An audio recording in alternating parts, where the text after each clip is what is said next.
Hello, And Welcome to episode 360 of the Board Game Barrage Podcast a podcast. about Board Games.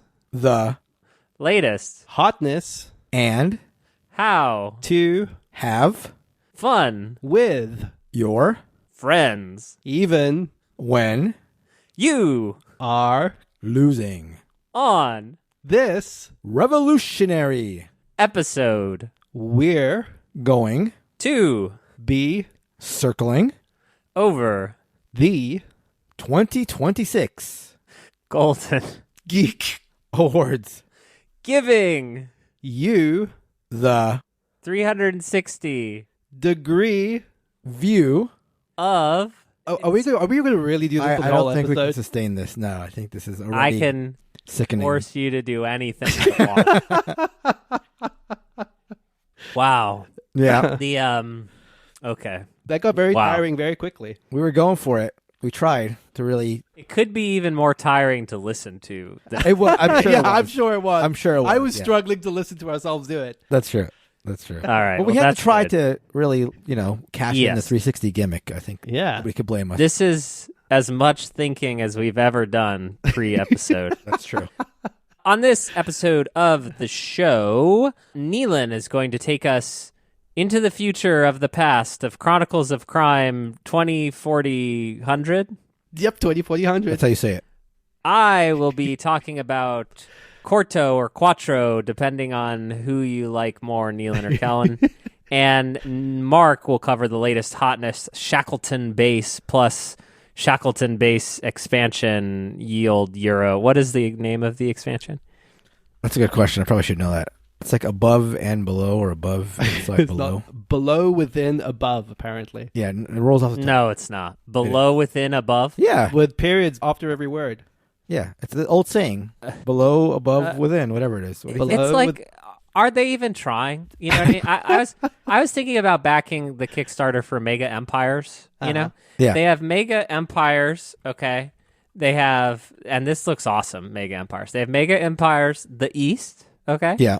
Mega Empires the West. Yep. And then this Kickstarter is for Mega Empires the Far East, okay, which is already bad enough, but then it's for two different versions. Mega Empires the Far East dash North, Mega Empires the Far East dash South. That's incredible. And so you're like reading the description. It's pretty rough. And you can combine a lot of these games, right?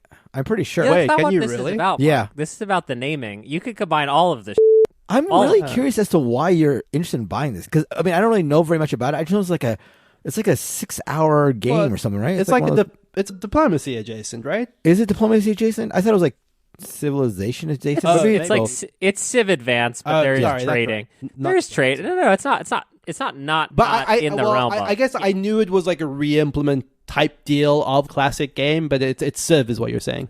I think that you have all lost the plot, which is that this game has an expansion called Mega Civilization: The Far East Dash north. Cold Dash North and Dash South, and that's a problem. Okay, let us kick this off with Neelan. Well, we are going to talk about the Golden Geeks. Okay, we'll go around and around about it, but before we do that, Neelan, kick us off with Chronicles of Crime. Yeah, so I have been sick this week. You may be able to hear it by my voice a little bit. So I've been playing some solo games. I've been stuck indoors. I With kind of myself. looked at with myself. Been playing with myself. I looked at my shelf, and for whatever reason, this game, which has been on my shelf for about 3 years, just jumped out at me as the right time to play it. This is Chronicles of Crime 2400. I have not played a prior Chronicles of Crime, but I remember being bolstered by Mark having covered the original Chronicles of Crime in a previous episode and just thinking, hey, cyberpunk version of the same game, that's going to be a little bit more my jam thematically, so I'm on board. It is kind of exactly what it says in the tin. I don't feel like, even not having played the previous Chronicles of Crime, like the system feels to me largely the same. The basic premise is still what it is there, which is that you have typically over the course of a game, a campaign of this, a mystery that you're trying to solve. And that mystery takes the form of cards with QR codes on them. This is largely a app based game. In that when you are investigating a crime scene or a person or evidence or what have you, you're scanning that QR code, and the app for the current scenario you're running will tell you what's interesting about that item. The way that this usually plays out is you show up at a location. There's usually some scene to be surveyed, and the way that works is through AR is not exactly the right word, but kind of like a pseudo VR type experience where you sort of search the location by holding up your phone, moving it around you, trying to find objects of interest in the vicinity. And what that's usually going to be is like, oh, there's a suspicious box over here. There are some papers on this floor. There is a weapon that is concealed in this location. You're going to try to see how many of those things you can find. And then in these very broad category type cards, which might be firearms, containers, papers, food, etc., you'll scan each of those, and then the game will tell you, yeah, here's the object of interest you found that fits this category. From that point on for the scenario, you can like file it away on your evidence board as I now know that the firearms card refers to the specific gun or what have you. You can then go up to characters that are also represented by cards in those locations, talk to them, ask them about the firearm, ask them about the container. They will lead you to other locations, to other characters, to other evidence, so on and so forth, until kind of, I want to say like almost Sherlock Holmes consulting detective style, you're kind of piecing together this mystery by moving through locations, talking to people, discovering more evidence, repeating. The main change for this edition is that this is cyberpunk themed, and that adds a couple of different things that kind of actually really, for my taste at least, enhance this in that thematic direction, which is some of those locations are cyberspace locations, which means you're literally like jacking into like a VR type experience, not literally, but in the context of the game, where you're talking to avatars that might be real people that you haven't met yet. Jacking in, Kellen, specifically jacking in, always in. But you're never quite sure who these people are necessarily. Like you're interacting with them in like cyberspace, but they might be a character you've met before under like sort of like a hidden pretext or something like that, which adds like that kind of fun cyberpunk element of like anonymity and like these shadowy organizations contacting you at various points.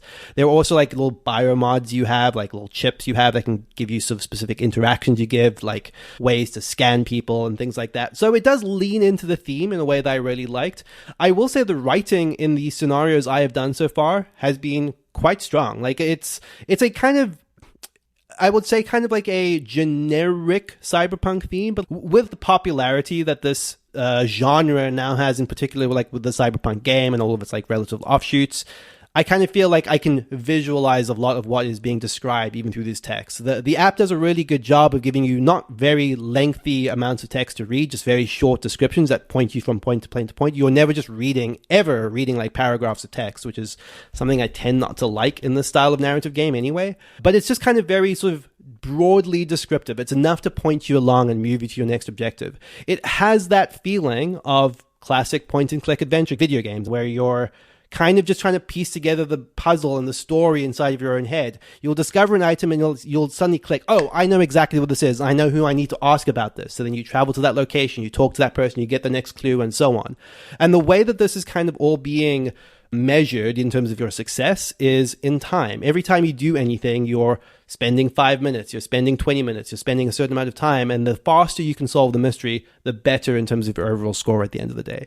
So I've been enjoying this a lot. Mark, I know that you really liked Chronicles of Crime. Have you gone back to it since playing it? I have not. It's been quite a while since I played it initially. Although I will say that hearing you describe this version, there are a lot of things that I think remind me of the original game again, though it's been years. Do you know if this is in the same lineage? I feel like Chronicles of Crime has had breaks in the collections. I don't know if there's anything that sort of like separates this group from the originals or anything like that? I don't know. Yeah. My guess would be writers and artists maybe at most. Like I would be surprised if it was the same writing team doing all of them, although it might well be for all I know. Like the original Chronicles of Crime was just like modern day crime, right? Like right. Yeah, so like CSI type stuff. I do think the one thing that kind of worked really well in at least in isolation with the Cyberpunk one is because of the way that you are just kind of scanning codes and using your phone and interacting with it, like, holding up the phone and looking around. It does make itself feel like more like digitally. It does feel like if I'm looking at this crime scene through my phone,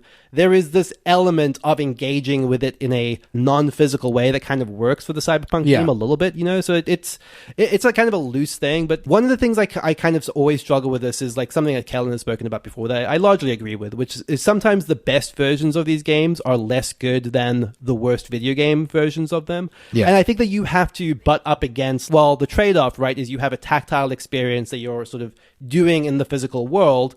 And I think that the way that this game forces you to engage with that is good. It works to its advantage. Like standing up from my table and panning my phone around the living room, like that's a dumb, goofy thing that I enjoy doing. So it's enough to counteract the why am I not just sitting at my desk playing a video game type feeling. Do you know if this game is marketed mainly as a solo experience, or is this like I think it's almost certainly marketed as cooperative. Like I think for the most part, these things are typically described as 2 to 3 player experiences. The way that it's supposed to work in the context of the crime scene thing is one person is supposed to be looking at the phone and describing what they're seeing to people, and you can kind of trade off doing that. You have a time limit to do this as well in terms of like actual.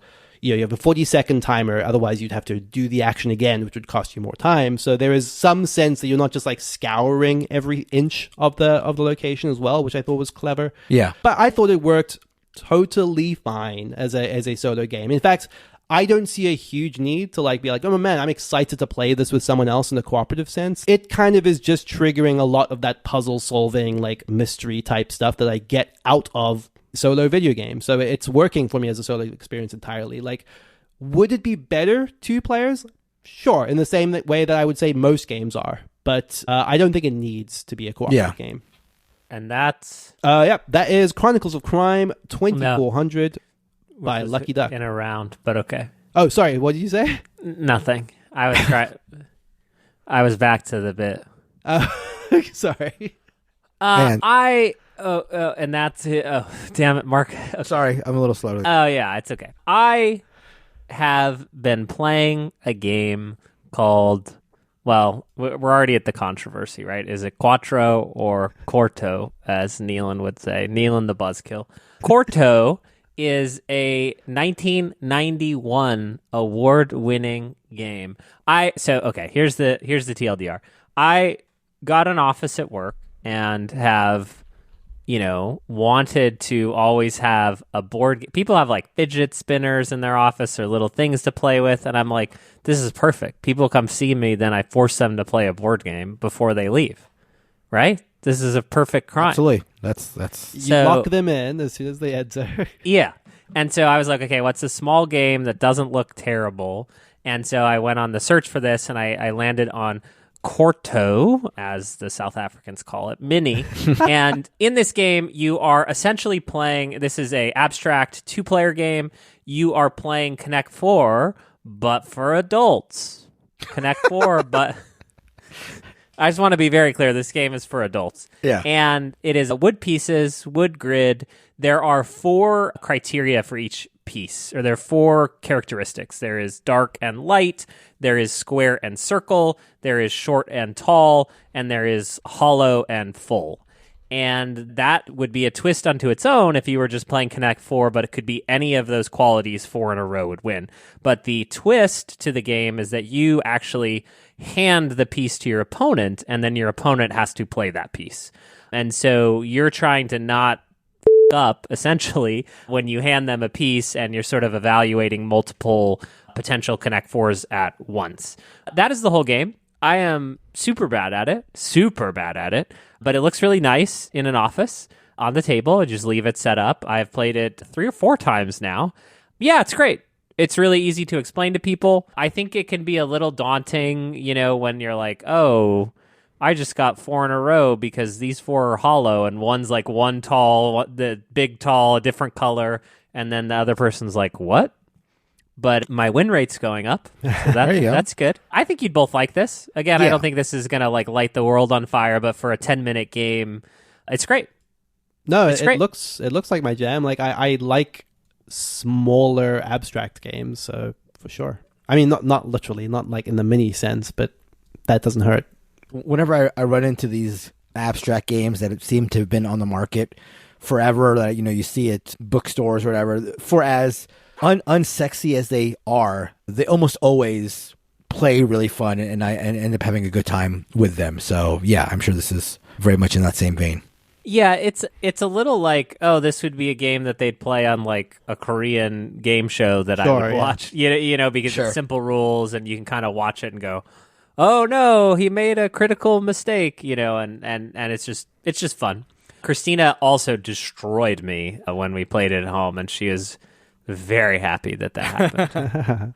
That is my review of Quarto or Quattro, if you prefer thinking about things like I do as fours. You know, 4 in a row, Neil, and I'm not going to have to, how many times do I have to explain this to you? And that is the game. Mark, talk to us about the actual hotness, the thing that people care about. They don't want to go to 2040. They don't want to go to 1991. They want to go to right now. They want to go to the moon. Because is that what it is? Yeah, Shackleton Base. I don't know. It's all the same. It's a Euro gig. No, it's not. Well, is it a famous crater in the moon? Yeah, it is. So I knew that, everybody. I can attest to that. This is all a bit where Kellen's like, I'm going to pretend not to know, but just play but I actually know everything about moon culture. Yeah, it would make it boring if everybody knew how brilliant you were. Anyhow, so yes, I finally got a chance to play Shackleton Base, designed by Fabio Lupiano and Nestor Mangoni, and published by Sorry We Are French and Pandasaurus. I say finally because, as I've mentioned on previous episodes, I'm in a bit of a nadir when it comes to my interest in heavy rules, victory point gathering, low interactivity sort of Euros as of late. I've liked them a lot in the past. I'm sure I'll get back in the mood to play them again in the near future. But for right now, I'm just a little bit down on that sort of game. And so a couple times when a game night was on the horizon, I pulled out the rules for Shackleton Base, read them, had the game ready to go. But when it came time to actually select the game to play on the night, I was a little lukewarm in pushing it to the front of the line. But as I mentioned, finally got it played.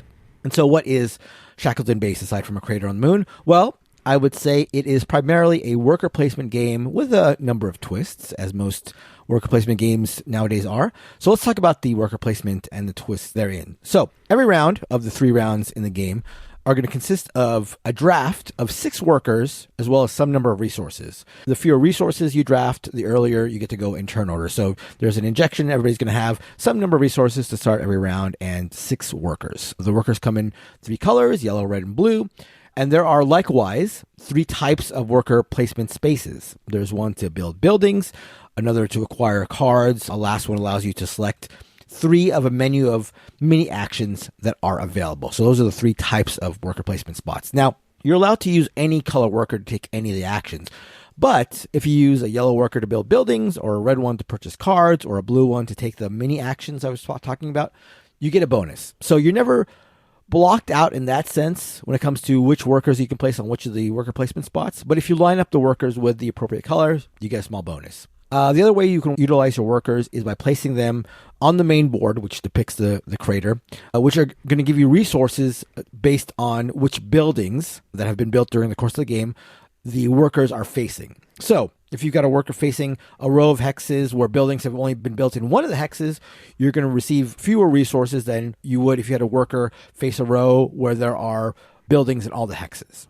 As is true with the worker placement spots I mentioned earlier, you can also, again, place any of the 3 types of workers you want. However, the yellow workers give you building resources, the red ones give you money, blue ones give you goods based on the specific corporations you selected to play the game with. Let me talk about these corporations because in many ways, the corporation aspect of the game is the biggest gimmick in Shackleton Base. So every time you play the game, you're going to select 3 of the 7 available corporations that come in the game to add to the game. Each of these corporations have their own set of components and will present their own mini game that interacts with the functions of the base game. There is a corporation, for example, that introduces tourists that are trying to go to the moon that will bring their own meeples into the game. They're mixed into the game. There's a corporation that has a recipe fulfillment aspect to them. There are all kinds of corporations. All of them interact, again, with how the base game functions. And each time you play, you select whatever 3 you want to mix in.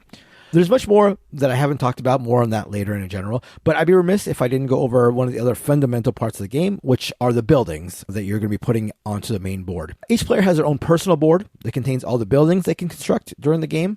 there's an interesting shared incentive aspect to it where each of the hexes on the board can only hold one of each of the 3 types of buildings in the game, and each player is further limited to placing only one of their own buildings per hex. There's also the fact that in order to place buildings at all, the hexes have to be powered up. You have to take this action to power up the hexes. So there's a dynamic where a player will power up a hex in order to place their own buildings. They get a small bonus for powering up the hex. But then the other players on the board aren't really upset that this player has done so because they know that now this player has allowed them places to place their own buildings that can't really be blocked, which again leads to the idea of shared incentives as well as making the game a little more interactive because you're always sort of paying attention to what players have done in terms of like powering up spots on the board. The buildings come in a couple different flavors. Some of them give you income per round. Some of them give you discounts when taking other actions. Others give you immediate benefits as well as victory points at the end of the game. So clearly this is a game where there's a lot going on. I think it definitely fits in the definition of a heavy, perhaps medium heavy Euro. And yet, despite my head being filled with all the possibilities of what actions I could take during the course of the game, instead, as the game concluded, I found myself transported back to Columbus, Ohio in the late 90s. And remembering my college friend from that time, Aaron, who, unlike all my other fellow broke college friends, was not a fan of pizza. Not expensive pizza, not cheap pizza, not chain store pizza, not boutique pizza. This was a guy who would never want to order pizza at a time where I think most people around me were basically sustained solely by the stuff. And yet there was one exception. Adriatico's Sicilian pepperoni pizza was the one pizza Aaron would always go for, and in fact, he loved it. I gotta tell you, it's very frustrating when you live a couple blocks away from a perfectly fine, dirt cheap pizza place that delivers in no time, and yet if Aaron was around, you have to order from Adriatico's because he loved it so much he wouldn't accept anything else. I bring this up, not because I want to reminisce, but because while I may not be currently in the mood for medium-heavy Euros in general nowadays, I gotta say, Shackleton Base feels to me about as good as it gets for this type of game. Before I elaborate on that, let me go over some negatives I have with the game really quickly. I feel like it's a bit on the long side, although because you only have 18 actions in the entire game, perhaps there's not much fat to trim in that respect. Maybe the game is just about as short as it can get. I also feel like for a game that is honestly fairly straightforward once you start playing it, it does require a fairly lengthy rules explanation in the upfront, and that is exacerbated by the fact that the rules explanation could have tweaks in how you do it based on which 3 corporations you're mixing into the game. It's also a game where, again, despite the fact that the play itself is pretty straightforward once you get the hang of it, there is a lot to think about in terms of which workers you're going to use, which color, which area, and that can be, for some players, a little AP inducing, so that's something to consider. That said, again, I'm not really a big fan at the moment of medium to heavy Euros where interaction is fairly limited. I think in this game there is some interaction, but it's hard to argue to me that it's more than just fairly limited. I'm also not a fan in general of games that have a lot of modules where you have to figure out what things you're going to add. But in both those respects, I think Shackleton Base handles both those things incredibly well. Regarding the modules, I really think that each of them do feel different and they integrate all really, really well into the game. And although we've said that, the words like replayability and variety are sort of false buzzwords in the board gaming world, things that people say they want but don't really amount to much, I think Shackleton Base does that really well. The replayability and the variety really does work. A couple of things that I haven't touched on. I think the production of the game is fantastic, given everything there is in it. This game has 7 modules with factions having their own components, and I think the way they're packaged in tuck boxes that clearly state on the outside which faction it belongs to, how many components go into each box. It makes the setup, which can be a little bit of a bear, as nice, and the teardown as nice as you could possibly be, I think. The rules, again, despite how involved they are and how variable they can be depending on which factions you mix in, are also done really, really well. There's really great player aids. Everything in terms of production, I think, is really, really good.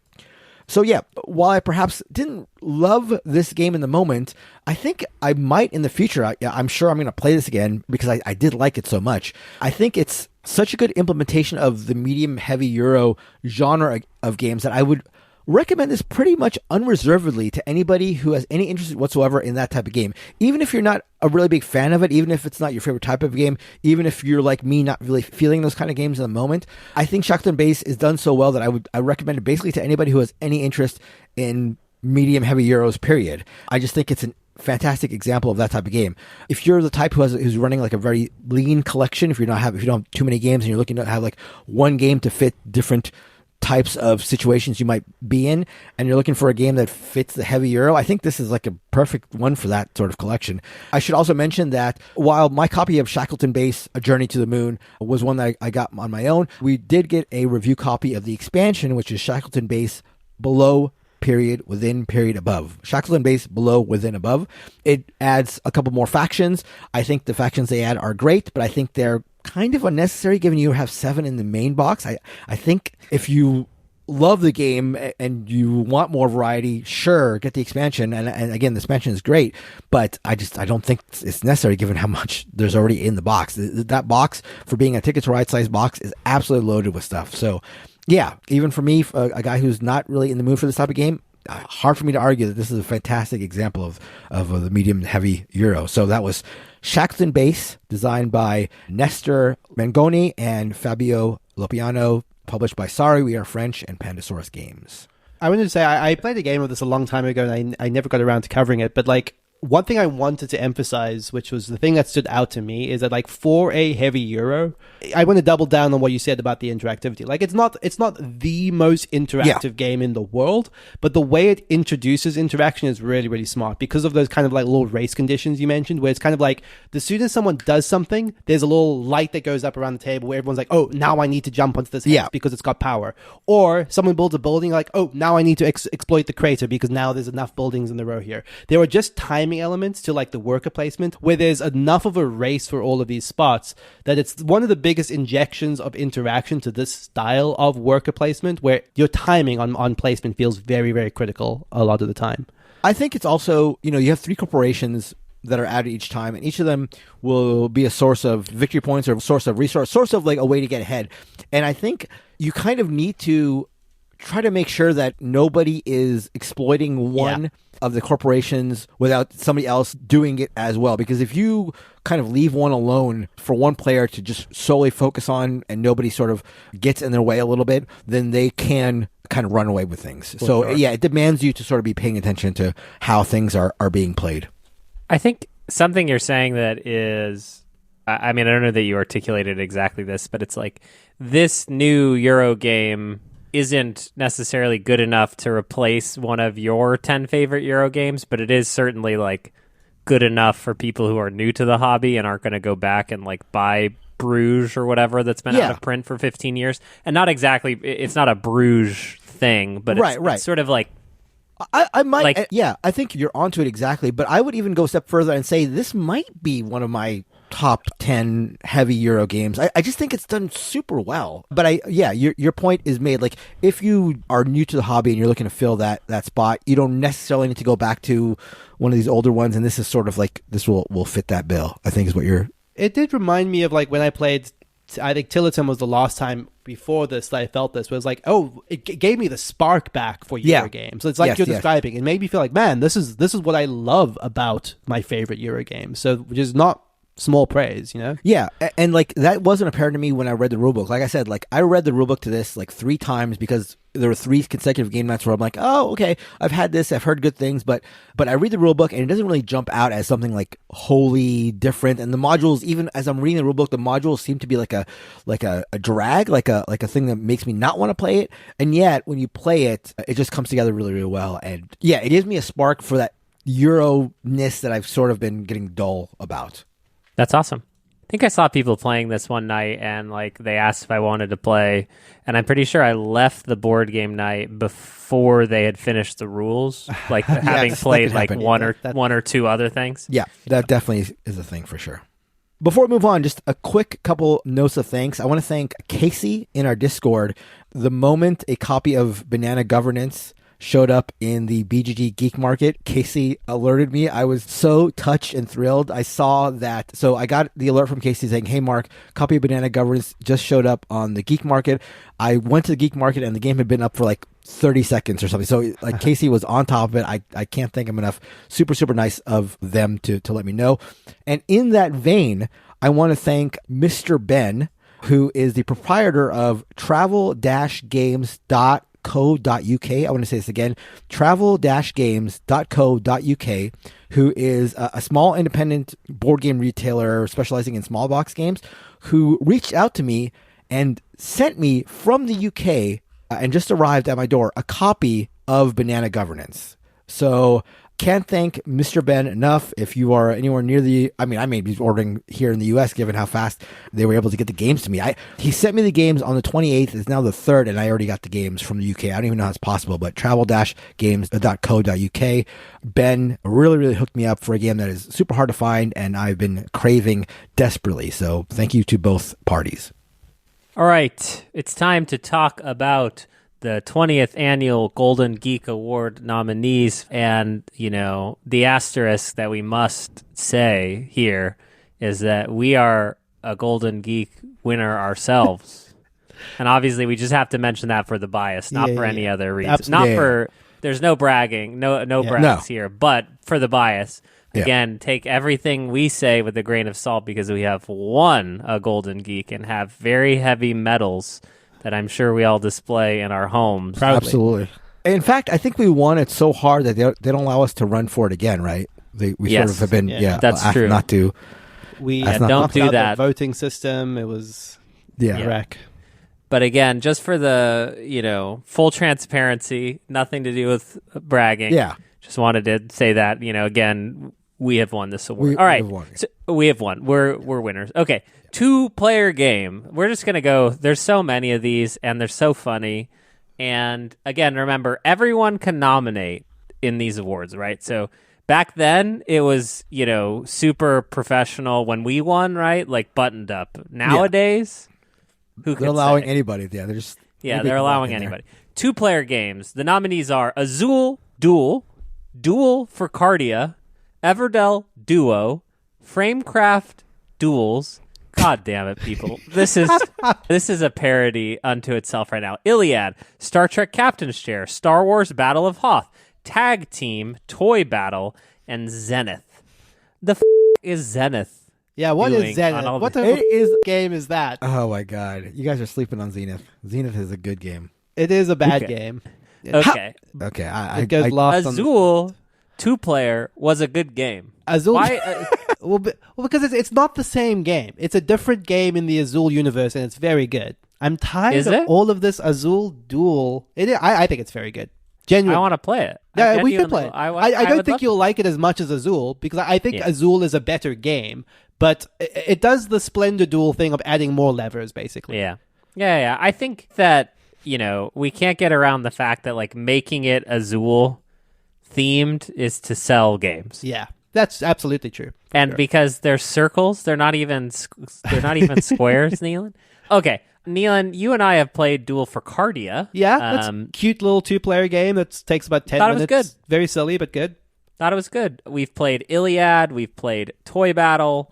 Tag Team, I have not played, but one of you has played, I played Tag Team. Mark, have you played this in BGA at all? I have not. It's probably not a good representation on BGA, to be honest, but I thought it was fine. That's a what do they call it? An auto battler? Auto battler, yeah. You have 2 characters and they're fighting your opponent's 2 characters. Yeah. And Iliad was interesting. Yeah. Not my favorite Reiner game, but good. Okay, so how do we want to do this? We want to say who should win and what is going to win? Is that the prediction? I think that's probably the right way to do it.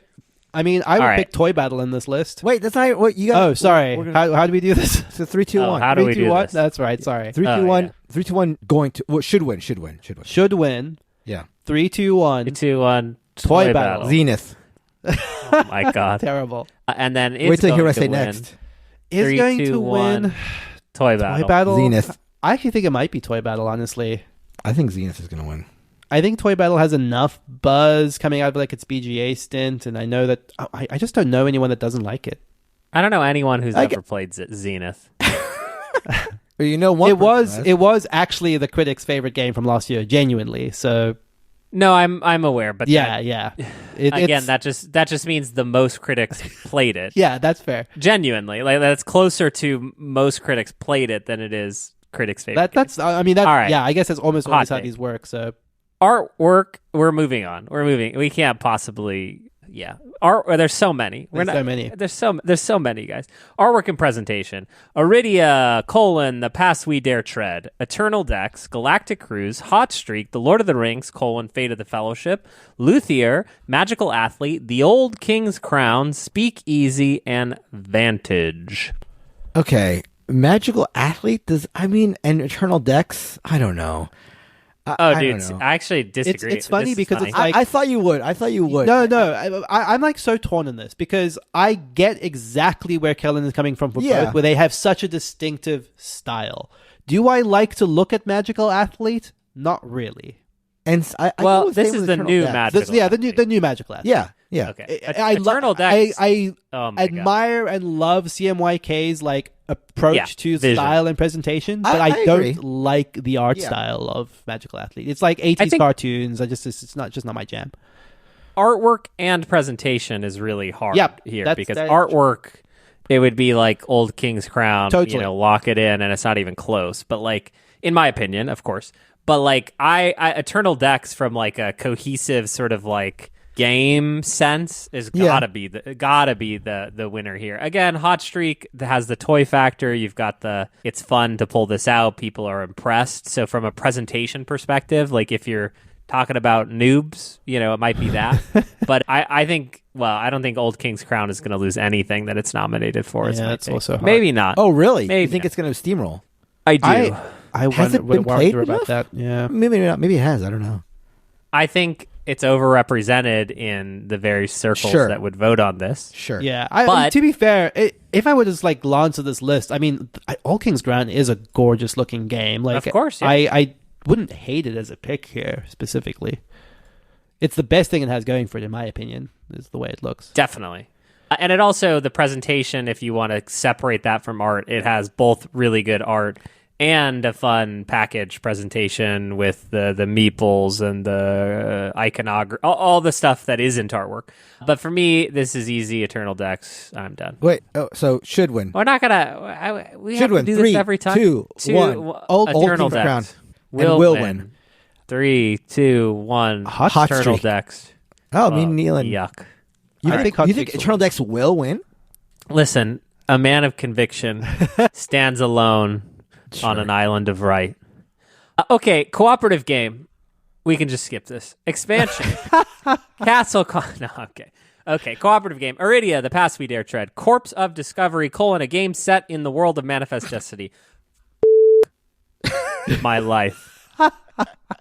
The Elder Scrolls, Betrayal of the Second Era, Eternal Decks, The Lord of the Rings, Fate of the Fellowship, Nemesis, Retaliation, Regicide Legacy, Take Time, Unmatched Adventures, Teenage Mutant Ninja Turtles, Vantage. Okay. Eternal Decks, amazing. I also have Regicide Legacy. That's you do. Perhaps my confession. Another legacy game for us to start, Kellen. Regicide really pops for me. I love Regicide. I adore it. It's funny. I just recently bought a Regicide deck with the anticipation of being like, yeah, I can maybe get some people to play this and then play Regicide Legacy. But now it sounds like I found that person. You found him, yeah. You're staring at him the whole time. Playing a legacy game with me is at your own At my own risk. That is true. Yes. But if you accept that risk, yes. Okay. I have not played very many of these. I pick Eternal Decks. Okay. Oh wait, no, we're doing. Oh, come on. Vantage, Neelan. It's your time to talk about Vantage. I mean, I think Vantage. I think Vantage probably will win. Whoa, he just took you to task for your. Sorry, that. It's when I catch myself saying it. That's when I get the most disgusted at myself. When you hear yourself talk like Kellen, you get disgusted, right? When I hear myself. No, but that's just Vantage. That's fine. Yeah, that's not fine. wrong. That's just a pronunciation thing. That's not you doing anything wrong. That's just me talking with an American accent. Yeah, just him hating sounding like you. You're not doing it you're wrong. An American it's citizen. Disgusting to sound like you. I think that will win because it's got the Stonemaier. Well, it's time to say it. Oh, sorry. Okay, 3, 2. Wait. This is should win, right? Should win. Okay. 3, 2, 1.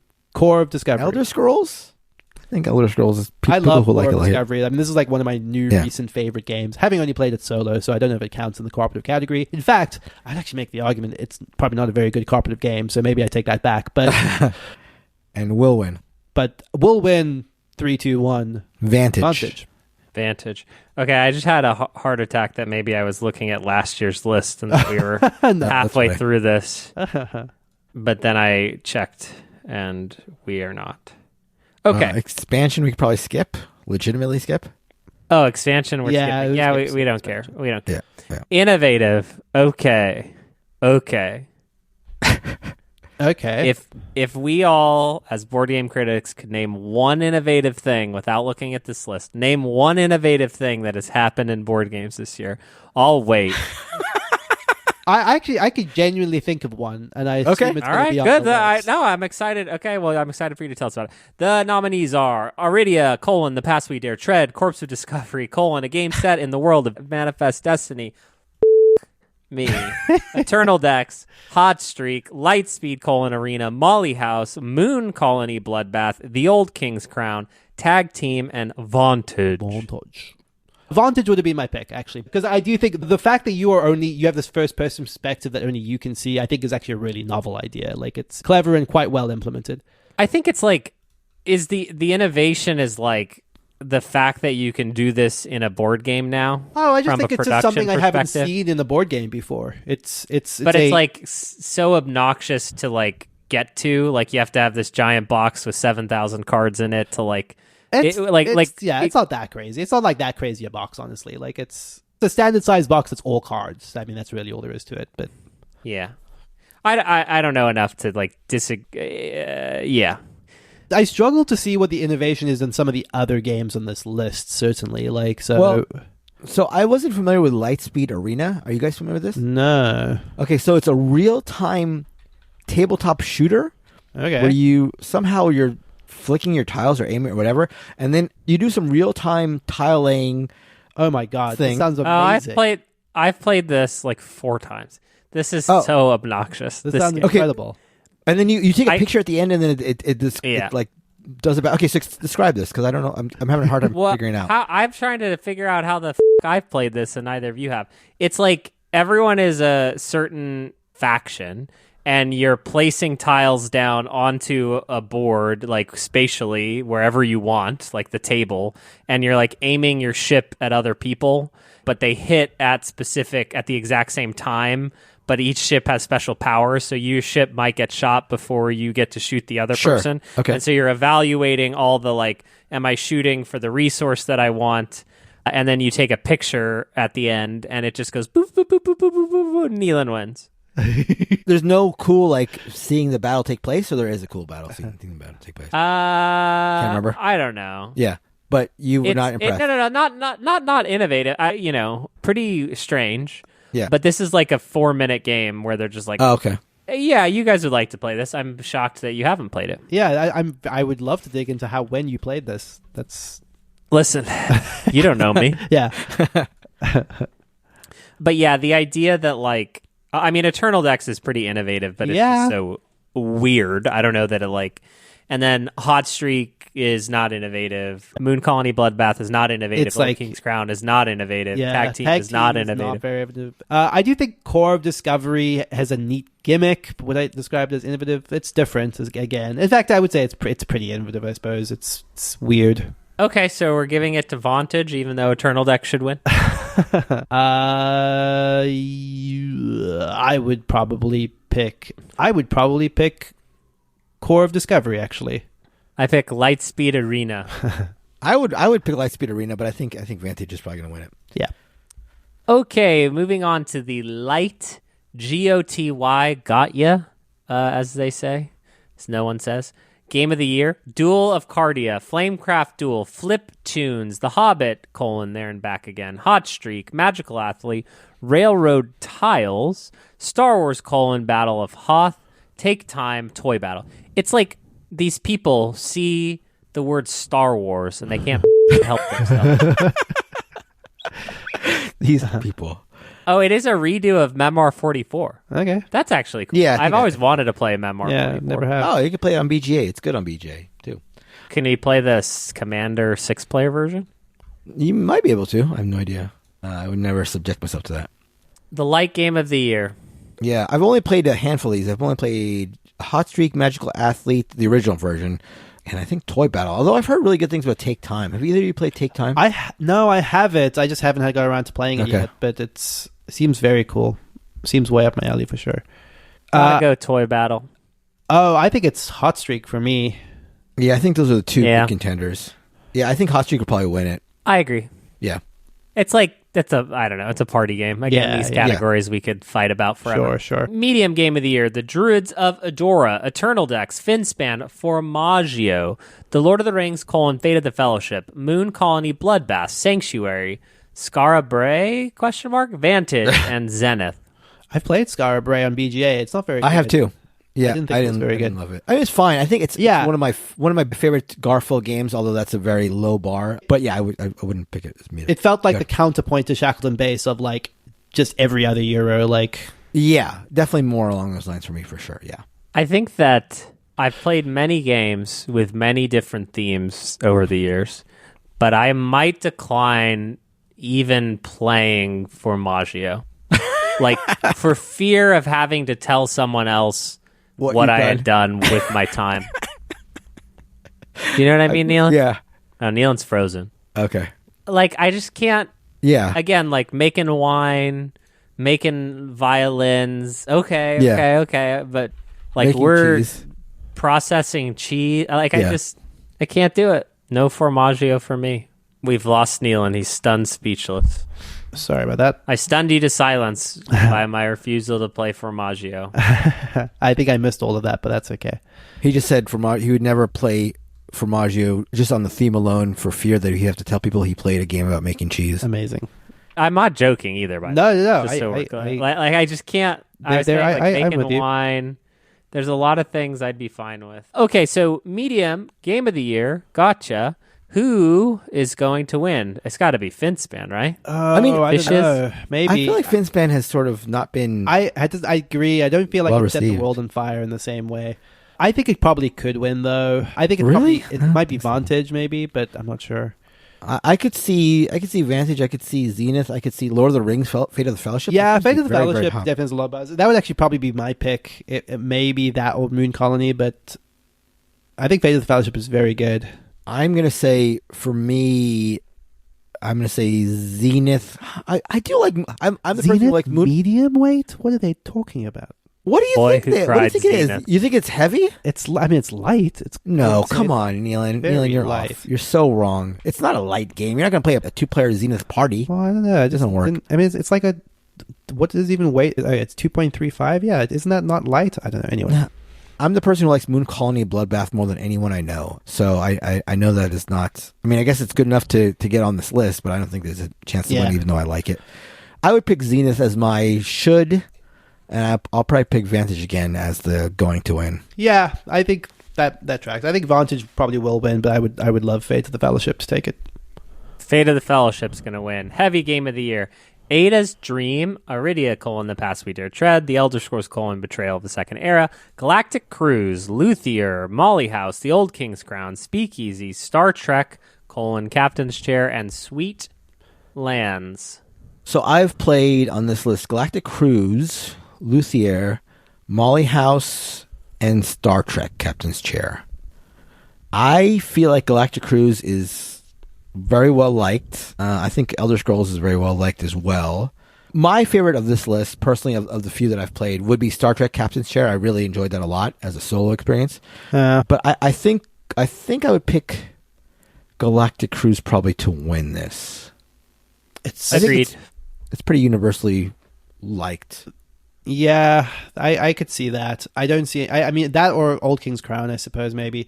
I actually don't think there's anything on this list. I liked Star Trek Captain's Chair enough, but I didn't think... solo, or did you play it? I played a two-player, and I thought it was good, but I don't know. It's in the Imperium vein, and it just had a lot of the same problems those games had for me. Gosh, I don't know what I would want to win. Elder Scrolls? All right, we moving on? Yep. Yes. Party Game, Alibis, Barbecues, Brick Like This, La Cuenta, Hitster Rock, Bob, Hot Streak, Lightspeed, Arena, Magical Athlete, Take Time, and Wine Cellar. I want to play Wine Cellar. Have either of you played Wine Cellar? No. Good things about it's it. Wine Cellar. Okay. I don't remember why it was on my radar, but there was a recommendation or something I read about it or a video I saw made me think I might like it. Although it does, obviously as the title will allude to, it is about like making wine or storing wine, which is a super retreaded theme. But I've heard good things about it. This feels to me though, it feels to me though like a Hot Streak versus Magical Athlete battle again.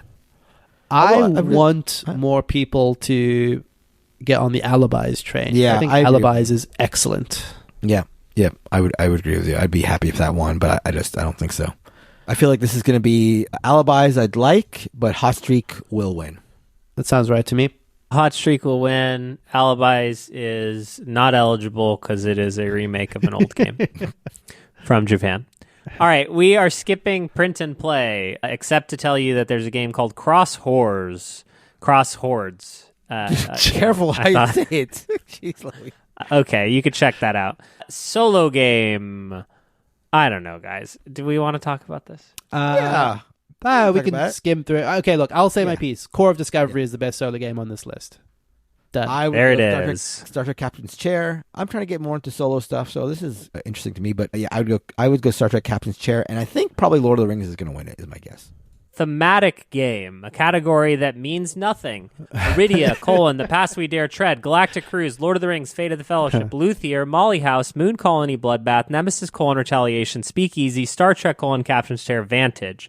Correction, I forgot the colon in the Lord of the Rings, Fate of the Fellowship. All right, re-record it, and I'll clip it and put it in.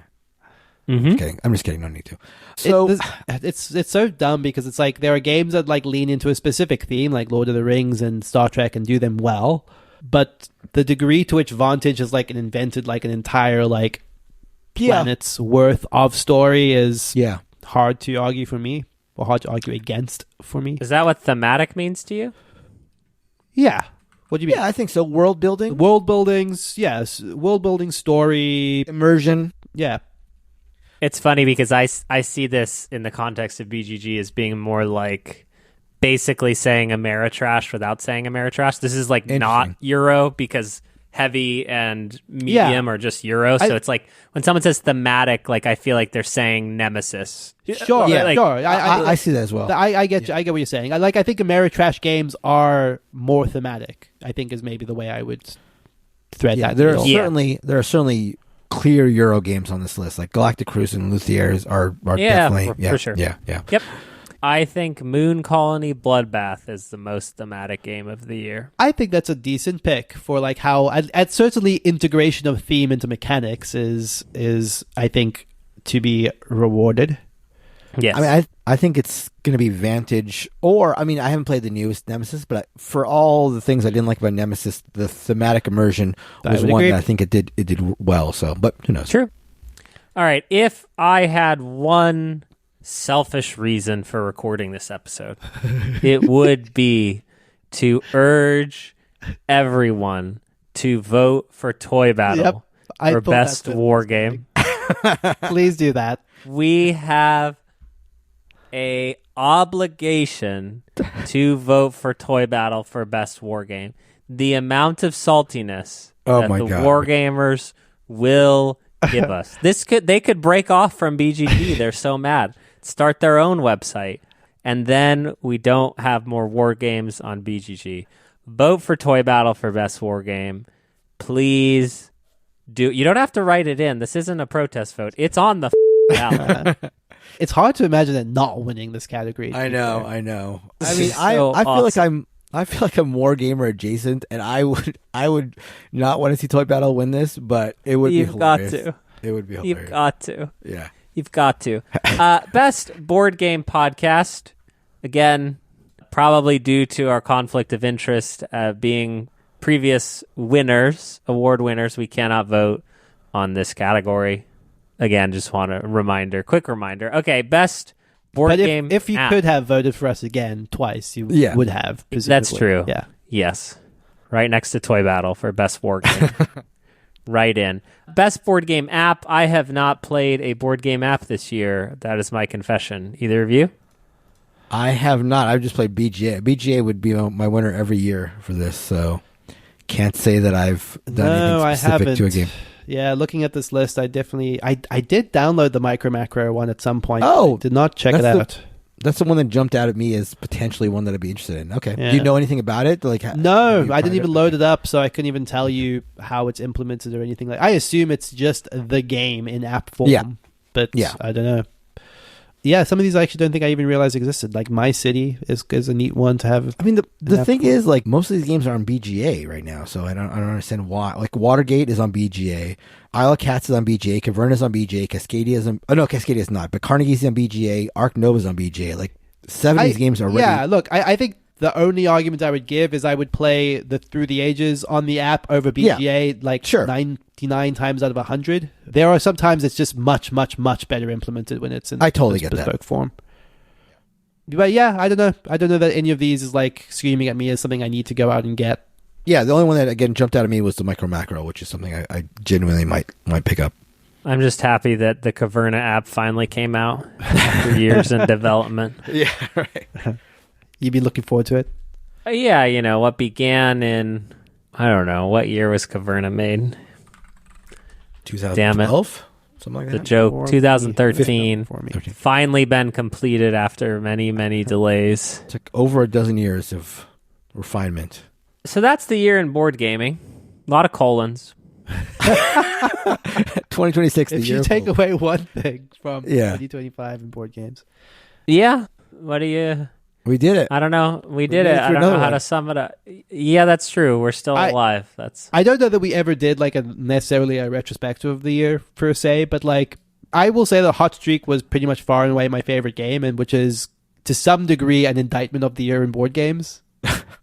Even though it's a fantastic game, don't get me wrong, but like a light party game, I don't know. Maybe I was going to say shouldn't be my favorite game. That's not fair, but like it's too silly of a game to be the best game that came out last year, but it is.